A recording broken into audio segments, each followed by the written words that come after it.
Welcome to the Geekcentric podcast, and welcome to our watch club for the Disney Plus series Obi-Wan Kenobi. Some things you can't forget, but you can fight to make things better.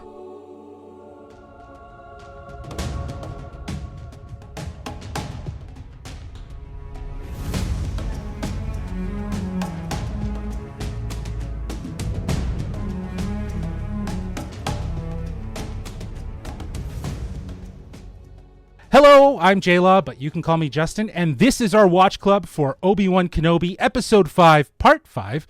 If you're joining us for the first time, well, this is Watch Club, our weekly review series, kind of like a book club, but way better. Keep in mind, we will be going into full spoilers for this series and Star Wars in general, so if you haven't watched this week's episode yet, be sure to do so, and then come right back in less than 12 parsecs. Now, before we say hello there, let me introduce you to my two travelers from the Outer Rim who are joining me today. First up, it's been a while since we've heard this sweet voice on a Star Wars-centric watch club. He's got flow like Obi-Wan, and he's short like an Ewok. Mr. Nate Shelton, how are you, buddy? I'm not that short. I was gonna say hello there for the first time on this watch club. That's insane to me that we're all the way on episode 5 and I haven't even penultimate, been able man, to get here yet. But dude, I was you know what happened is my hyper speed drive or whatever it's called was broken. So unfortunately, I didn't have enough space gas to get here in time. But I'm happy to be here now. But also joining us today, you know her from episode 1 of our watch club, the Jedi Master who is masterful with the pencil, Miss Megan Clara Draws. How are you? I'm doing really well. Some people call it space gas. Some people call it fuel. Okay. Yeah, that could be it too. I kind of like space gas a little more, though. Me I want to too, go to I a think space so. gas station and see some like Hondo Anaka type guy just be like, hey, what do you want over here? Annie, come get your space gas, Annie. Speaking of, Yeah, I know. Seriously. Kind of looked like he had some space gas in this episode. A little bit. Maybe times, a little bit. But before we kick things off, getting into episode 5, Nate, like we were saying, it's your first time joining us, so I would love to know what you've been thinking about this series as we get to episode 5. Yeah, I think it's interesting. Episode 1 and 2 started really strong for me, and I think part of my feelings of how strong those two episodes started for me had a lot to do with the fact that I got to see it on a giant screen at Star Wars Celebration early with a big crowd and at the premiere. And so I think that kind of helped it a little bit. Looking back at it, I might have been a little bit overzealous about those two episodes, but I still think they're really good. I still think episode 1 is really good. Episode 3 and 4 definitely took a bit of a dive, I think, with especially, I think, the previous episode with episode 4. But I've just been enjoying Obi-Wan, and I've been enjoying getting into this history, and I've been enjoying little Leia so much. And I think it's just a lot of fun when we can explore these sections of Star Wars that they purposefully leave open for us. And I think the only thing that's kind of holding me back from like absolutely going nuts over this series so far is the unknown of a second season, of is there more? And I always find that makes it really difficult to kind of sort of understand where I sit with a show when I don't know if there's going to be a season 2, simply based off the fact that like that just helps me to understand the pacing a little bit more. And I feel like this series, as far as pacing is concerned, has a lot to be desired. But thankfully, I think this episode really picks it up. Yeah, I think there's rumors that there is a second season. There's a lot of rumors. I mean, when Ewan McGregor came out on the Star Wars live stage and he was shouting, he's like, I'm so glad you liked episode 1 and 2, and I can't wait for you to see episode 3 and 4 and 5 and 6. And then somebody's like, and more in the crowd. And then he's like, and 7 and 8 and 9 and 10. Yeah, woo! And he's like freaking out. And I'm like, I'm sure Deborah Chow and all the PR people were just like, shut up, you. And like, come on, dude. Like, we've only done 6 episodes. You can't just say this stuff. But I it's very possible. I think the trajectory that we're going, that maybe we will get a season 2. I really hope so. But I think we will. I think we there's more to explore in this, as you said, this pocket of time that we're in, and should be interesting to see if we do. But let's kick things off talking about episode 5 here, which begins with a flashback of a training session between Anakin and Obi-Wan, which for all intents and purposes I feel is Coruscant and in the Jedi Temple. I'm Absolutely, it is. That's where it's taking, right? Definitely, okay. And it's definitely. You notice the haircuts. We got the little Annie braid. He's Obi-Wan's got the Jesus hair, and Anakin still has a human hand, which means this takes place before Attack of the Clones. And also, exactly. I don't think, like, based off of how much he's like longingly looking out the window at that building that I think Padme's in, I feel like that might be. He hasn't yet gotten to meet up with her. He hasn't confronted her. Yeah, correct. He probably hasn't confronted her. But here we see Jedi and Padawan, or as brothers, the two face off, which is kind of like the most literal sense of the Duel of Fates. As we kind of return to this flashback throughout the episode as a means to understand the tactics of both Obi-Wan and Anakin in this larger episode. Again, we've kind of already been talking about it here, but I'd love to know, what did you guys think of seeing this episode kicking off with this flashback, and then also seeing it sprinkled throughout the rest of the episode? Meg, we'll start with you. I sat upright the second I saw Coruscant because I knew that there was going to be a reason for Hayden Christensen to be in this show. And the reason was happening in front of my face. So I was upright, seated, excited, and to watch those two fight the way that we remember them fighting and doing their sparring and having Obi-Wan be a true master to his Padawan was really amazing. And like you said, the fact that this would have probably happened before Attack of the Clones, it's still in training. So it's still the process of Obi-Wan taking over for Qui-Gon Jinn. So they've obviously gotten to that point where they're more brothers than anything, especially because of that last moment in this whole sequence. But it was just so amazing to see them that way. And there was one moment where Hayden Christensen did say, I can't remember the exact line, it was just like a couple words, and it sounded like him. And it didn't sound like Anakin, because you realize how much higher his voice is as that character when he says like master, and then he said like, are you sure, or something. His register is so low. So I thought that was like a really funny catch, but it was really incredible as like a Star Wars fan to have that service laid out in front of us. It felt like a live action moment from Clone Wars. And I think that was super exciting for a lot of Clone Wars fans kind of coming into this. And you have to know Filoni was probably all over that on set and hanging out with Deborah Chow while they did this. But I just, honestly, I think it was such a phenomenal way to sort of structure the episode. I love how the flashback cuts from both Vader and Obi-Wan throughout the episode, which just shows how connected they are. And I also just love the sort of the callbacks to some of their most harrowing moments that at this point in the timeline, haven't happened yet, which is just the duel of the heroes. And we actually hear some of those themes from the music of Revenge of the Sith with the high-paced, like high-tension strings and staccato horns. Shout out to series composer Natalie Holt, by the way, who also did the music for Loki. She just did such a good job of sort of blending in the music. I do think, though, the only thing I will say is I think Hayden could have used a little bit more of a go on the forehead with some of the CGI de-aging. But at the same time, like, I was just so happy to see them together again. It stopped bothering me pretty quickly. Yeah.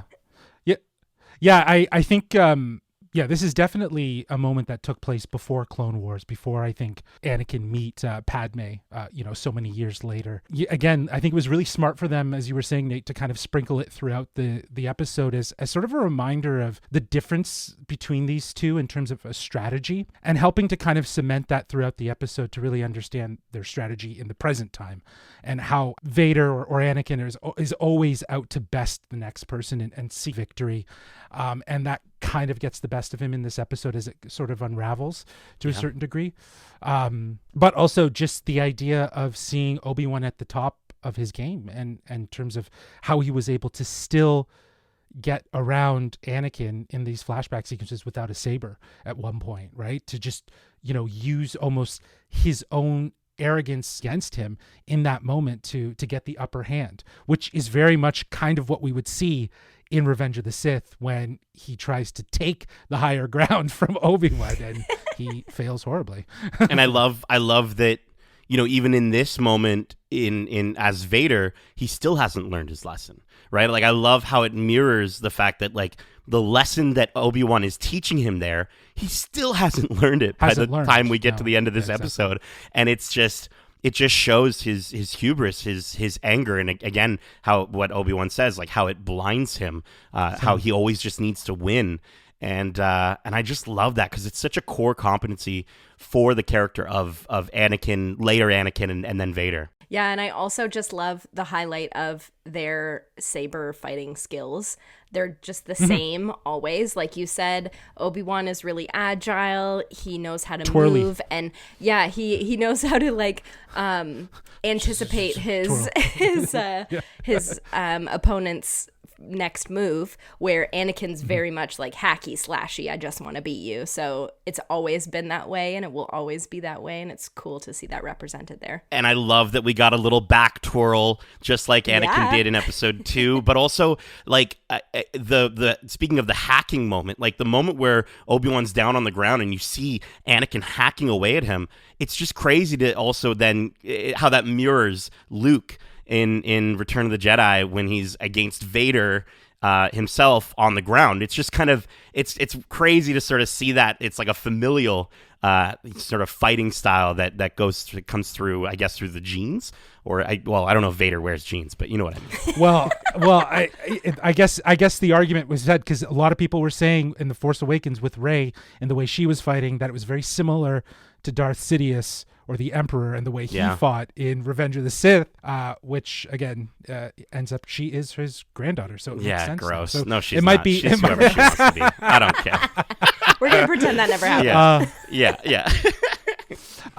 Okay, well, moving on from the opening flashback, we fast forward to the present, and Reva is being promoted to Grand Inquisitor for her good work in the last episode of letting Obi-Wan think he got away, only to plant a tracker on the lovable robot Lola.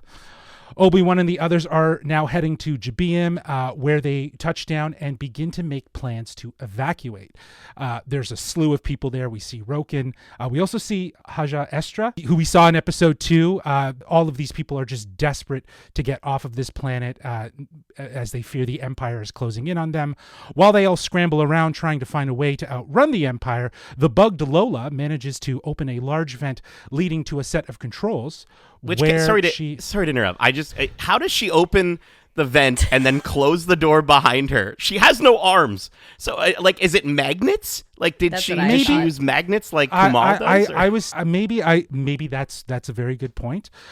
She ends up getting to these sets of controls and scrambles the wiring, causing the hangar doors to close, keeping the ship grounded. With the Empire inbound, the hangar doors shut, and everyone trapped, Obi-Wan gives a very loving speech, inspiring everyone to band together and stand their ground.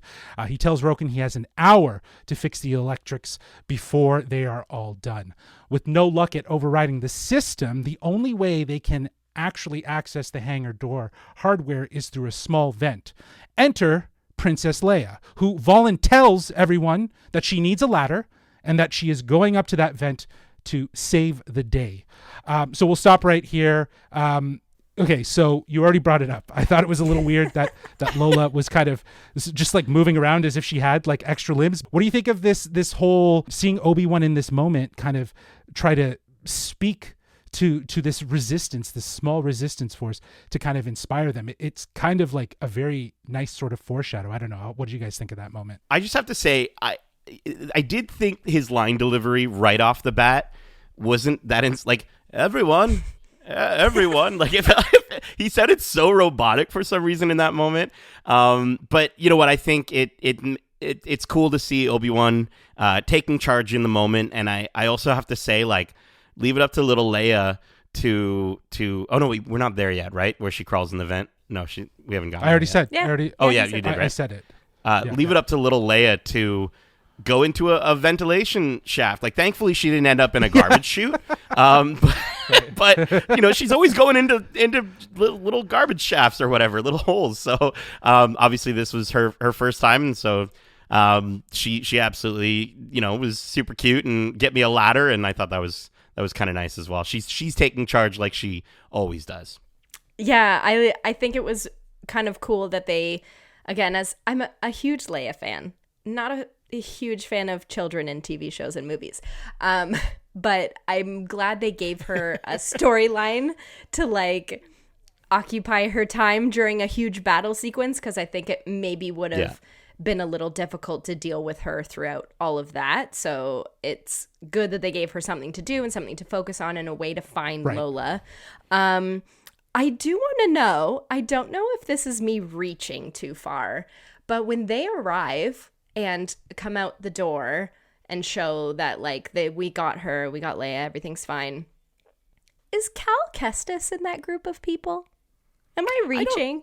I think you might be. I definitely didn't see I feel it. like the internet. I think the internet would have blown up if he was. Yeah. Okay. Yeah. Okay. Because it's cool there's one guy that they to hope. show like 3 times that I've never seen before this episode, and he looks a lot like him. Like, he has red hair and, like, I don't know. Go back and look at it. I will say really quickly, though, there is a little kid who has shown up now twice in this series. I didn't catch this, but I saw it online. Thought it was kind of interesting. There's a character named Corran Horn, who's from the expanded universe that was in, like, Legends and has now been canonized because in the credits, he's literally credited as Corran with the same spelling, Corran. And it's the little kid who Obi-Wan helped escape with his mother. And supposedly, according to those who know, the character is age appropriate. So it's interesting. I don't know if they're actually going to do anything with that, but it's just kind of interesting to note that he's shown like a few times while they're all preparing. Yeah, no, you're talking about the mother and son from episode 2 that Haj. That's right. Haj saved. Yeah, he actually did do good. He got them to safety as he promised. So I thought that was cool to kind of throw that in there to show that those characters that we saw in episode 2 did find some sort of form of salvation, if you will, from the Empire. Yeah. Well, not with them bearing down, because as we continue on, we then see the arrival of Reva with a band of stormtroopers who are now right outside the main hangar doors, and they've set up a large artillery and begin pounding the door with missiles. But the door is very, very strong. I gotta say, this is one strong ass door. Yeah. On the other side, the Resistance is standing there, weapons ready for oncoming attack. Obi-Wan then asks Roken to tell them that he wants to talk to the Inquisitor. So naturally, Reva accepts and approaches the door, and the two share a very forceful conversation, where Obi-Wan learns that Reva does not serve Vader. She is hunting him. She is one of the younglings that we saw in episode 1 that did escape the Jedi Temple, or so we thought, because upon their escape, they were confronted by Anakin, who she thought was there to help them, but instead he slayed all of her friends, or as she refers to them, her family, and left her for dead as she lied there among the cold bodies, basically plotting her revenge. So her entire story or origin here looks to be framed around exacting revenge against Anakin for his betrayal. So I'm going to stop right here. This is a pretty heavy piece of information, something that I think was heavily theorized upon. I actually pitched this in I think one of our episodes where I mentioned that what if Reva was actually after Vader the entire time, and I think this is really cool because it just sets up an interesting sort of dynamic and situation here. But I know Meg, you we were kind of talking about this throughout our watch clubs about the justification for why she is so angry. Do you feel like now that there's a bit of indication or for this character? I have a huge weight lifted off my shoulders watching this episode. This whole time, have been so confused on her motives. I didn't get it because, like, I know that you guys feel her anger, but I just didn't.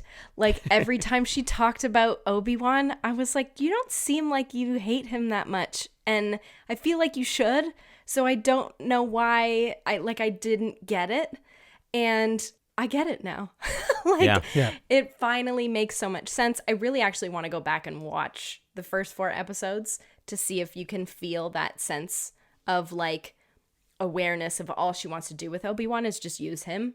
So, and obviously, thankfully, Obi-Wan said, like, you know his name is Anakin. How can you know that? Because he would keep that secret. It's like, yes. All of us heard her call him Anakin, and we were like, who the hell are you to know who he is? So it feels really good to have that cleared up finally.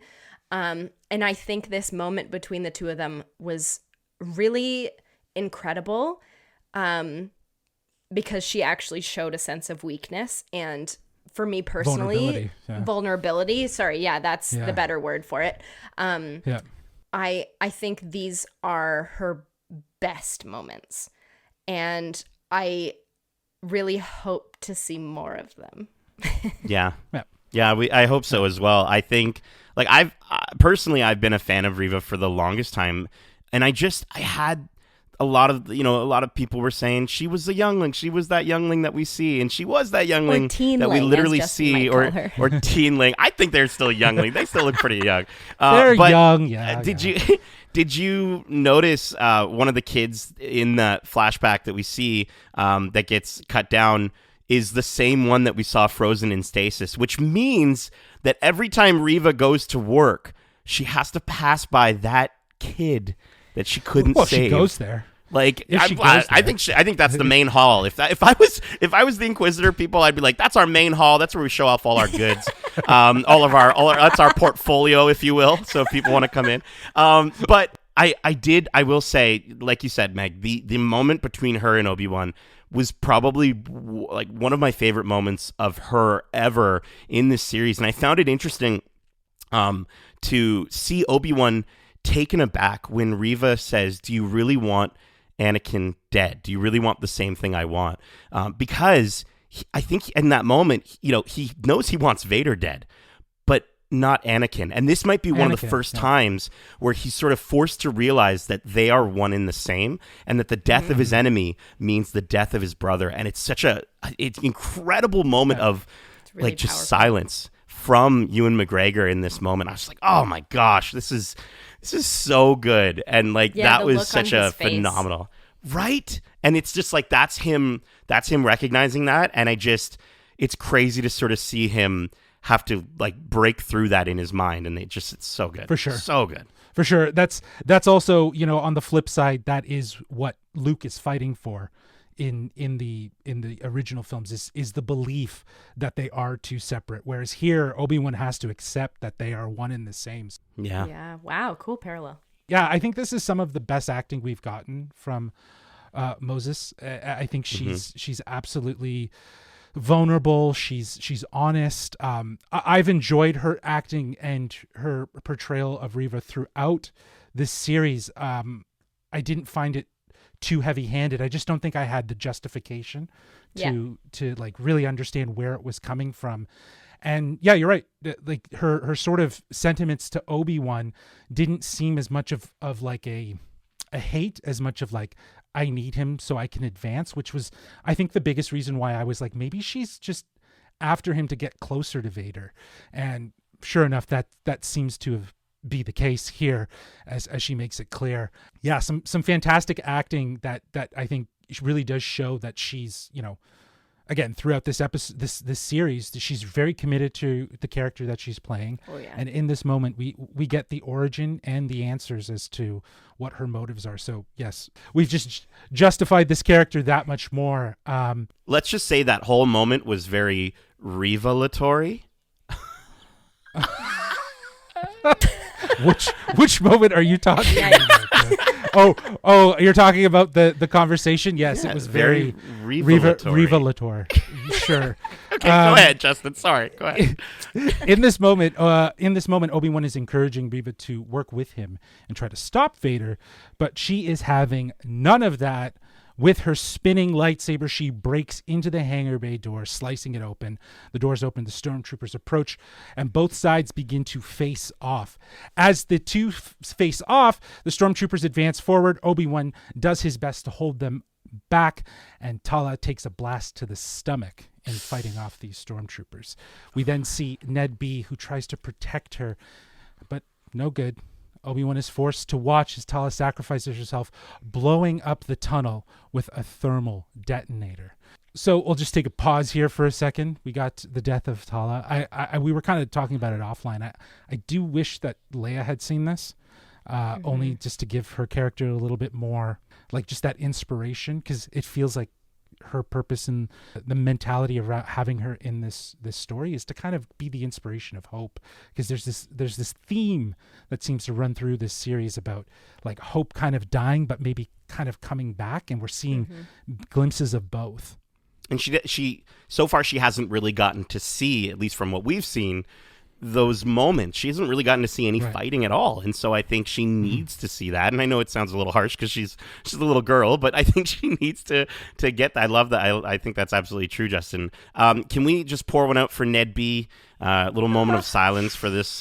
He kicked some serious ass before he died in this, and I absolutely love the fact that he's using one of the blasters that like was from Attack of the Clones, like one of the the Roger droids, as I like to call them. And Indira Varma is such a standout in this episode. What a fantastic reveal for her character to not be a villain. In the trailers, everyone's like, oh, yeah, perfect. Makes sense. She's an Imperial officer. And I just, with her role as Ilaria Sand in Game of Thrones, I just expected her to be evil. But it's so refreshing to see her playing this character that truly is a hero. And she doesn't have any special powers. She's not a Jedi. She's just a regular person, which I think makes her death all the more tragic is, she's just a good person. She reminded me so much of like the crew in Rogue One in that way, and just how sad like the ending of that movie is. Very similar in this instance where it's just so sad. And again, the strings in this moment, Natalie Holt does an incredible job with the composition. I was really feeling this, and like I was just blown away by this. No pun intended. Too soon. By this moment. Yeah, I think she also delivered, the single most inspiring line from this episode and this entire series, which was the quote that I referenced at the top, which is, "Some things you can forget, but you can fight to make things make them better." And I think that, again, as I was referencing before, this series, how it kind of delves into a loss of hope, but the spark of hope as well. This is very much that line that helps to inspire hope. And I think that that's very much where the series is going, obviously, as we know, with what will come next in the canon of Star Wars. Yeah, it was incredibly inspirational, and I think unfortunately, like the perfect way to send her off, because she sacrificed herself, shielded for as long as he possibly could by Ned, which is amazing that he, this droid, he loved her, had the sense, to protect her as long as he could, to give her the time to do what she needed to do to protect everybody else. So that was really beautiful, and I'm glad that they had a moment like that. I also agree with you. I wish Leia had seen it, because we know her to be a huge part of the rebellion, obviously, but even prior to A New Hope in Rebels, she does a lot of the ship trading and stuff to supply those ships to the rebellion. So she's gonna see a lot at some point. You would think that maybe when she's about this age is sort of when she gets that inspiration. So maybe we'll see something in the final one. And I also think, though, that they were seed planting their relationship to be so almost like sisterly, right? Like just in those sort of moments where she's like, "Hey, could you teach me how to shoot?" Like, she wants to be a fighter, and like even Tala says, like, "Oh, she'll be a hell of a fighter one day," right? And again, just it seemed like they were leaning into like Leia being inspired by Tala's ability to just fight for good and fight for the right cause, right? And for her not to be able to see this and kind of realize the full stakes that are at hand of what they're fighting for, I think, yeah, it might have been a missed opportunity, but she was off in a tunnel or an event fixing stuff, so which I'm okay she has her with, so. moment. Yeah, exactly. Well, with all hope lost, Obi-Wan decides to give up and surrender to Reva. He believes he can get through to her and use her to turn on Vader. Surrendering himself, he's led out to the main bay where he makes a plea to Reva, and Reva decides to send him back inside, guarded by 2 stormtroopers.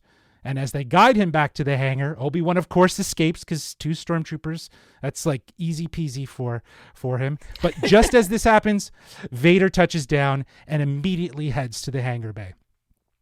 While this is going on, Leia manages to fix the electricals components, discovers Lola has been manipulated, and ends up opening up the hangar doors, and everyone scrambles to board the ship. But just as the ship attempts to take off, Oh my gosh. Vader uses the force and pulls the ship back down. He then proceeds to rip open the hull of the ship, but to his surprise, the ship is empty. They put a little decoy on him. That wasn't the ship he was looking for, because the other ship that was just behind it ends up taking off and escaping, and Vader just watches and wonders. So before we move on here, what did you guys think of seeing like this full-blown, full force strength Vader just tear shit up, Nate? Holy crap, dude. Holy crap. Because not only is he so powerful that he just holds the ship back, he does it without thinking. Like, he's just walking towards it, and like most Jedi would have to like stop and make a pose and a stance and pull it towards them with like 2 hands. He just like walks. He's just walking, reaching his hand out like he's, I don't know, getting a fly ball, and he just pulls it down. And the way he rips through the hull, it's just absolutely phenomenal to see this. And these are the Vader moments that we want. We had that moment with him in the path that reminded us so much, or at least me so much, of the Rogue One moment. And then we get this moment, and it's like, give me all these moments. I want all these little Vader moments that are just like mind-blowingly showing you why the galaxy becomes so scared of this, like asthmatic tin can guy, right? Like he needs to serve that purpose. Totally. And I think one of the things I've actually really enjoyed, surprisingly for me, about this series is how dark it is, and how like it's showing this fearful time in the galaxy when Vader's reigning. Like, even just showing those stormtroopers in that big fight that happens earlier, and the way they just like poof and hit the ground, the way their helmets just hit the ground because they're dead, is crazy. And I feel like they never really show stuff like that. It's always like blah, and big theatrical sort of death performances, but just to see them fall dead flat like that, to watch Vader break a kid's neck, to watch him rip this ship apart. His anger is so evident. It's incredible. He is a badass bitch. So I am obsessed with this. I don't want it to end. I know it will one day, but it's amazing to see. Well, I think a lot of fans are really enjoying just this moment. I'm glad that, as you said, Nate, we're filling out the myth and the legend that is Darth Vader by actually seeing these terrifying moments, because the series does depict Vader as a monster, as a threat, a horrific threat that is in this galaxy. And seeing these moments, it's like, I could probably dig seeing a series where Vader just goes around hunting Jedi with his Inquisitors, and that's what the series is about. But at the same time, would it lose its mystique? Like, the fact that we're getting these moments because we haven't gotten anything, I think that's what's really like heightening it. Because you're right, like the badassery that we see of Vader in this moment is fantastic. It's like the full realization of what we want from Vader. It's, again, I keep comparing it to how, when we saw Boba Fett appear in The Mandalorian season 2, after not really seeing much of this character in live action, he is like fully realized in that moment when he just is beating the shit out of people, right? So it's so great. It's so great to see that even though we want to get away from all of these characters and see new stories within Star Wars, there's still some ways that they can surprise us by just showing us these characters in new ways. So it was really well done. But we're not done. As Vader watches the ship fly away, Reva approaches from behind and strikes.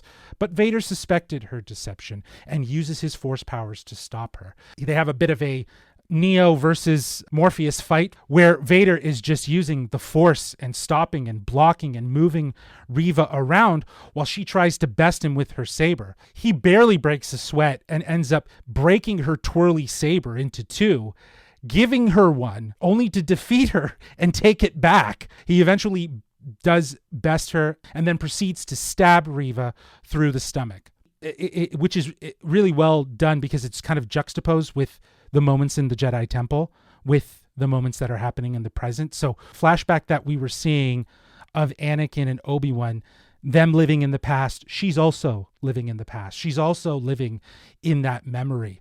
But then we get the big reveal.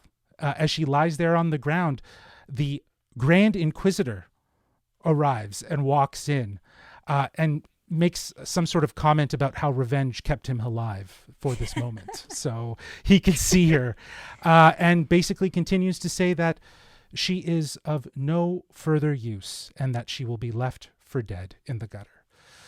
As Vader and the others leave, there is a problem. Obi-Wan senses a problem. In their hasty retreat, Haj has left the comms device Obi-Wan gave him earlier in the episode on the floor. Reva sees this, crawls over, and opens the message to hear Bail Organa mention Tatooine, the boy, and Owen. We then cut to Tatooine where we see Luke sleeping peacefully in his bed, unaware of the darkness that comes for him. And that is the end of the episode. Oh my gosh. So, a couple things to kind of go over. I wanted to get to the end there. First, this fight between Reva and Vader. Epic, right? Like you get this, it's like this 1-2 punch of Vader. We see how force strong he is, and then boom, we get this sort of masterful saber battle. What did you guys think of this epic showdown? Oh, I totally agree. And I think it's really cool to watch. It's basically like Scar playing with his food. Like, he knows he has the best in her, and he's like, I'm going to let you do a little something, something and see if you impress me. I know you won't, but I'm just going to let you do your thing. And to watch him, again, this, like, strong, badass bitch situation, to watch him slow the spin of the lightsabers was so cool. To watch him, like, split them in half and go, try again, was so amazing. And then to have him, like, she gets the saber out of his hand, but then he grabs hers and then also grabs the other one again. And he was like, you tried. Was so cool. Also, thank you, Canon. Everybody was like, yeah, the Grand Inquisitor's dead. I was like, no, he's not. He dies in Rebels. He can't be dead. He's known for having two stomachs, his species. So he only got stabbed in one of them. He's got a whole other stomach. He doesn't care. And obviously revenge kept him alive. And also, like, shout out to the Grand Inquisitor for having, like, the second best burn line, apart from when Owen was like you did with his dad or whatever. I was just like, oh, let's go. Like, I thought a whole bunch of people were just gonna be like, oh, and like you see Vader just kind of give him like a fist bump or whatever as they walk away. But Sweet burn, bro. And then Vader's like, don't talk about burns. But I thought, honestly, this was such an incredible battle, and I think it shows, like, Reva very much making the same mistakes that he's making, in the sense that she's just, I want to win, I want to kill you so bad. And it was just, he basically just destroyed her with one hand for, like, the majority of the battle. And I totally thought, like, obviously her falling to her knees, that was so that they could set up that quick memory where almost in a way her life is flashing before her eyes and she sees Anakin, in the moments of Order 66 from the same angle that she would have when she was younger. It was so perfectly done. And then her being on her knees and him having the two lightsabers, I was like, oh, he's going to Count Dooku her right here. He's going to Count Dooku her. I thought he was going to just completely take her head off, but obviously he didn't. So, I mean, he obviously knows, like, getting stabbed, he just brought back the Grand Inquisitor. He's like, obviously that doesn't do anything. So he should have known that that's not going to kill her. Do you think, like, he's doing this on purpose? Is he still playing the long game here? I don't know. Like, Meg, you called it out. Very much that fight is him taunting her. Like, oh, you almost got me. Oh, you almost got me. Nah, Yeah. You didn't get me at all, right? He might be keeping her around to see what else could come. I think they're thinking no one's going to save her. You know what I mean? Like, no one's going to save her. Whereas I think in the instance of where the Grand Inquisitor, I'm wondering if how early on did Vader know of her intentions? Do you know what I mean? Like, he made it quite clear in episode 3 that he had been watching her, right? Right. Like, he had been watching her, right? So who knows if he was already ahead and already had someone there to react quickly to get the Inquisitor to get medical help so he could. I'm sure it was a back-to-bath that actually worked. He just put him in his, and he's like, it doesn't work for me. No, you just take out the damaged stomach, and you rip it out, and then seal him up, and he's good. He's fine, dude. Easy It's like surgery. it's like sleeping in a tauntaun. It's not hard. I was also going to say, too, I think that there's a part of it, because of how evil he is, he kind of wants her to suffer because of why she was trying to attack him. It's rather than just like, I just want to kill you because you're waste. He was like, I sort of trusted you in a sense, and you were one of my lackeys, so I'm going to make you suffer for trying to, flip on me. Yeah. Yeah. He's like, yeah, maybe that's true. Maybe he's like, you know what? You're not going to get away with it that easily. She now knows, she knows who Owen is. She knows he's on Tatooine. She heard the boy. I got to say, I shout out to cinematographer Chung Hoon Chung, who just phenomenally, where they have I love the cinematography where you get the camera slowly pushing out right from where Obi-Wan would watch over the homestead. And it was just such a great moment as we're leading up to the reveal of Luke just laying there, and I was just like, to me that felt like it could have been a season 2 stinger, or a thing that's like, okay, get ready for season 2, and maybe it still will be, but I was just like, I was blown away because I was like, I thought we were just focusing on Leia. I didn't even think we'd get Luke back. No, in this. I know, and I'm like, that kind of leads me to the sort of prediction part, which I got no quippy name for, but as we get to our final episode of this What do we Obi want to see was the one I originally pitched, Justin, just so everyone knows he didn't go with it. Obviously. Yeah, it didn't work for me. What do you guys think is going to happen here in the finale, given the fact that, Reva now knows that the boy must have some sort of connection to Anakin, or is that what we're assuming? She's gathered enough information, because is she now going to make a play to kill his offspring? I definitely think that we are going to see Reva. It's almost going to be like a race to get to Luke, and I don't think she will. Reva's but I think her motivation, Justin, is the fact that she realizes now she can't take him out, but she can do the next best thing to what he did to her, which is she can destroy his family. She can take out his family. And I think she's really put 2 and 2 together. She's like, that's his son. I'm going to reveal it to him. I don't think it's going to happen. Well, I mean, it obviously doesn't happen, but I think that's going to be her motivation. Also, Qui-Gon is going to be in the finale. I guarantee he better be. Qui-Gon Jinn as a Force ghost is going to be in this finale. And I feel like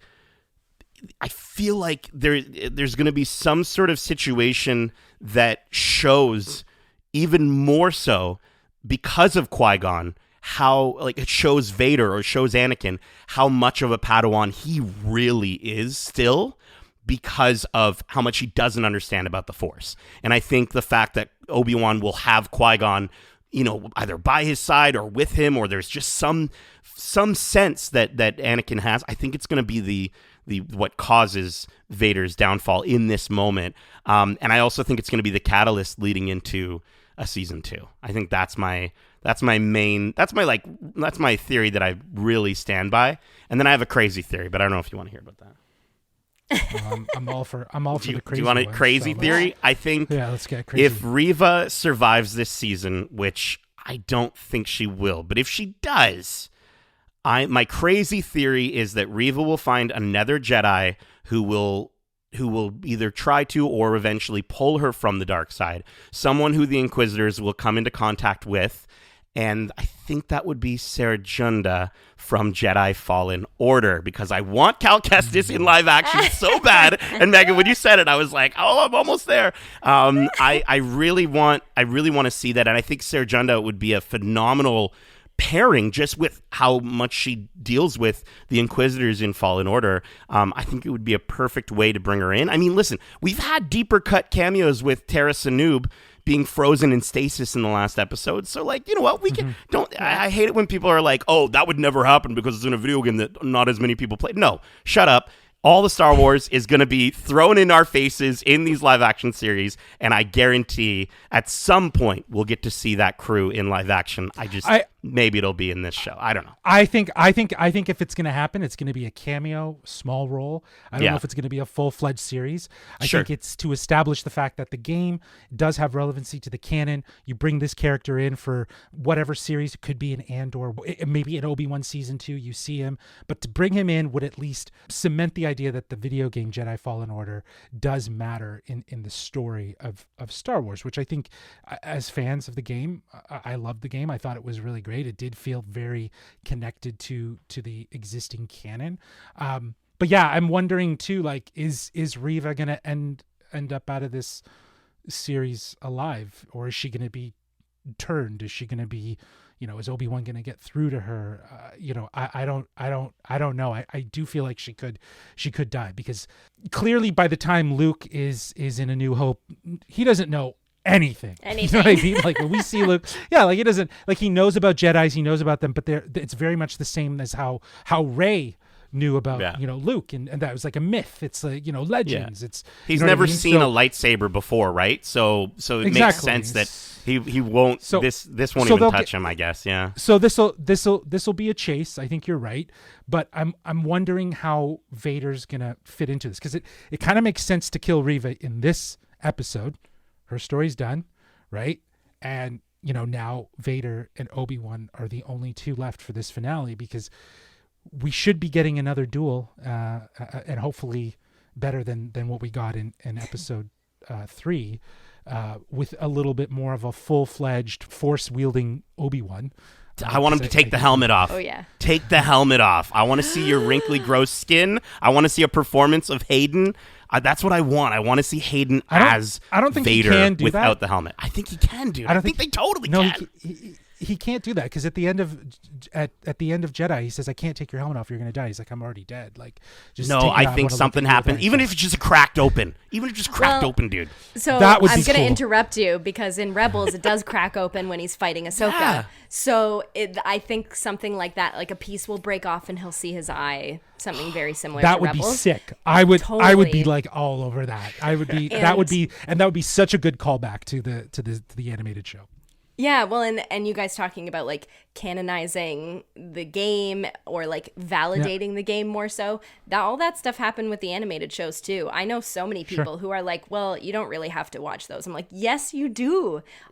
Especially now, there's so many characters and so many storylines that have branched off of those shows, that if you're watching these live action shows and think that's it, you're missing a huge chunk. And like, I'm pretty sure I said it in the very first episode, Hayden Christensen did his homework and he watched that show because he needed to, like, to understand Anakin before Vader. You only played him in 2 movies. Like, there is so much that he experienced and did in his life. So I think that they could totally bring Cal Kestis into this. I agree, it may just be a one-off for right now. Maybe later he'll be more. But I also wonder if, with all these flashbacks, do you think Natalie Portman might make an appearance? Whoa. That would be interesting. That would like be she's interesting. on set for Thor: Love and Thunder, and they're like, "Hey, just come on over here. Like, just come on to the. We have an idea. Yeah, we're gonna use the volume tonight. Come on over." So that would be nuts. Oh, wow! I'm gonna be so disappointed when she's not in it. Thanks. No. Yeah, well, I think it's safe to say next week's episode we're going to get some closure on some things. We're going to see what ends up happening. It's rumored to be 93 minutes in runtime, so that's an hour. Oh my and a God, half. Full movie. Yeah, it's literally a movie episode. It's the first time I think anything on Disney Plus has ended with that length, and if hopefully that's true. Maybe that's what Ewan thought was episode 7, 8, and 9, and 10, and 11, or whatever he was saying. Could be. Maybe he's just like that's he filmed that many, even though he didn't. Maybe.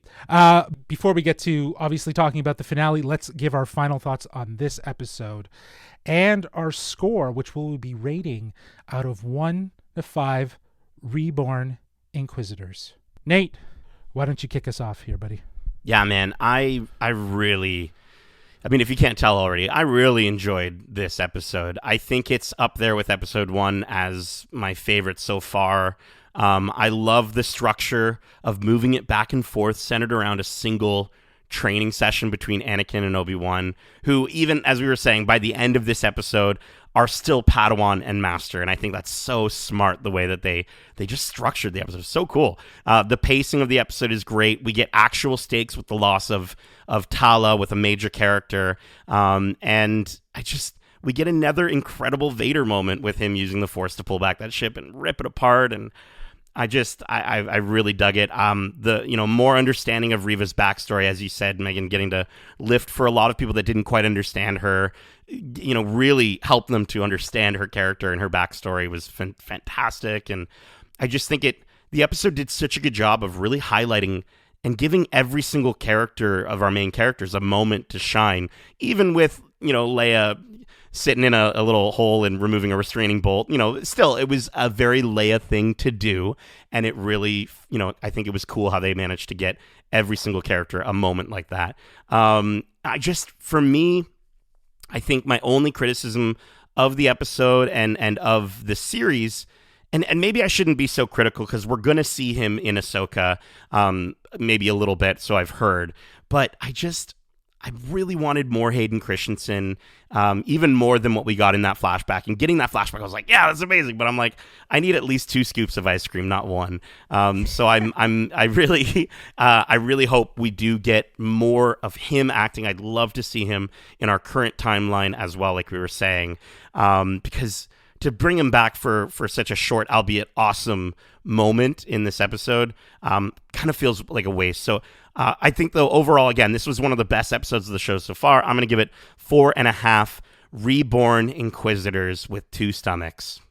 Dope. The 2 stomachs aren't added to my score, by the way. It's just we have 2 stomachs. Yeah, simply put, I'm here for the flashbacks. I'm here for the epic lightsaber battles. And I'm here for Vader's bad bitch energy. There was incredible sacrifice, brute strength, and obviously big heart because it's Star Wars.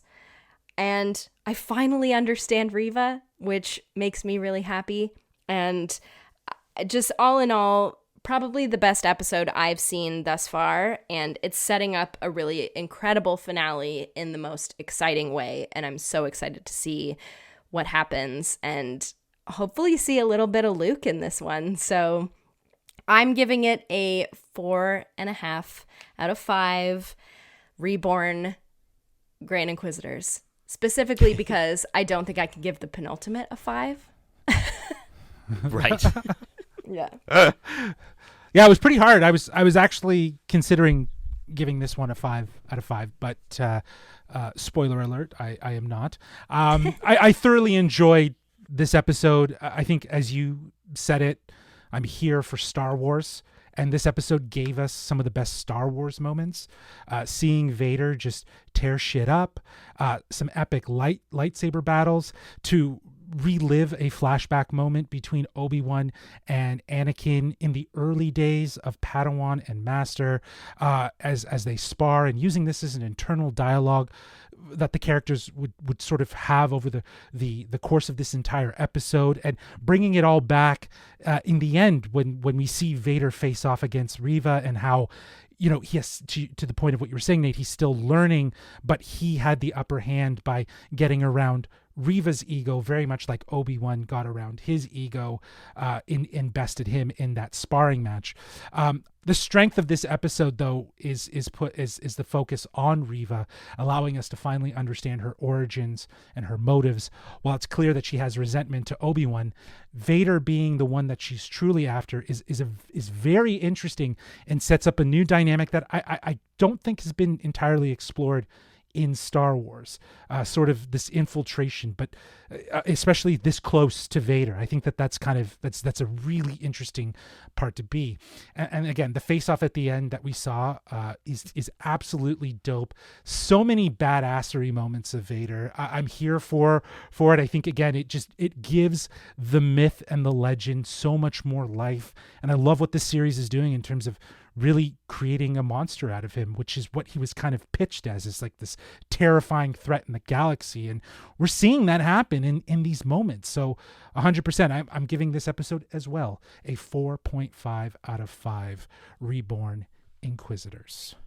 All right, well, that's it for this week's episode of Watch Club for Obi-Wan Kenobi, Episode 5, Part 5. We hope you enjoyed it, and if you did, make sure to subscribe to us wherever you listen to podcasts, if you haven't already. And if you want to write into the show with your thoughts or your predictions on this show or any of the shows we're covering in Watch Club, well, you can reach out to us at wearegeekcentric@gmail.com. That's wearegeekcentric@gmail.com.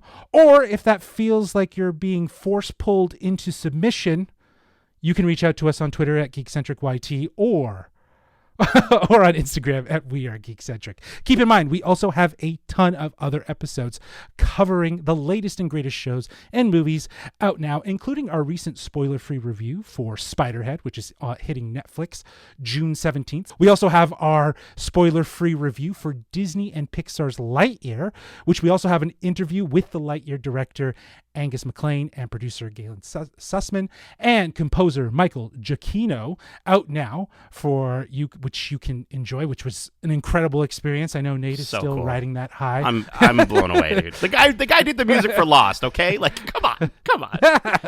So We also have our interview with the directing duo Adil and Bilal, who directed episode 1 and episode 6 of Miss Marvel. And speaking of Miss Marvel, we also have our Watch Club, which is currently going on right now, with episode 2 out right now with our special guests, Mr. Mitch George and Spooner. And lastly, we have our weekly This Week in Geek episodes where we break down the latest trailers and news every single Wednesday. Now, we've been a bit busy and we've hit a review period of movies and series because there's just tons of stuff dropping and a lot of stuff to cover. So we're hoping we're going to come back maybe next week or the week after when things kind of slow down a little bit. But if you're a Star Wars fan, you'll definitely want to listen to our last This Week in Geek episode, where myself, Nate, and Darcy are on the episode, and Nate and Darcy recant their adventures at Star Wars Celebration live in Anaheim. We get to geek out over all the announcements that are shared and some details from trailers, that footage that hasn't yet been seen, but hopefully the rest of us simpletons will be able to see this. And you poor simpletons. I feel like Vader right now. I'm up in space and I'm just looking down at you and just, they have no idea the power of the dark side. All the muggles. So what? Yeah. So go give that episode a listen and leave a 5-star review if you don't mind. Meg, Nate, thank you so much for joining me for this Watch Club. And as we say, may the Force be with you. Always.